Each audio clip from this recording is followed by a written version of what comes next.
Leto je tu a s ním aj najväčšie horúčavy. Práve v autách sú tieto horúčavy cítiť najviac a preto sme sa dnes rozhodli dať vám pár tipov, ako ho rýchlo vychladiť. Ideálne je pred samotným nastúpením do auta ešte poriadne auto vyvetrať a to môžete už aj z diaľky za pomoci diaľkového kľúču, kde podržíte odomýkanie a všetky 4 okná sa takto stiahnu. Po nastúpení do auta je prvým krokom pozatvárať všetky okná a následne sa môžeme pozrieť na nastavenia klimatizácie. Prvým krokom po zapnutí klimatizácie je uistiť sa, že máme vypnutý vnútorný okruh. Tým pádom nám vozidlo bude nasávať ten studenší vzduch zvonka a nebude ohrievať ten horúci vnútri. A takisto sa odporúča dávať ventilátor maximálne na 2. alebo 3. stupeň chladenia, pretože vtedy ťahá viacej toho studeného vzduchu zvonku, ktorý následne ochladí.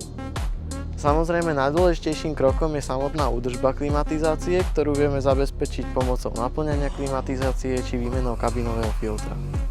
Ste skôr fanúšikmi čerstvého vzduchu, máme pre vás tiež jedno riešenie. Nezabudnite nás sledovať aj naďalej.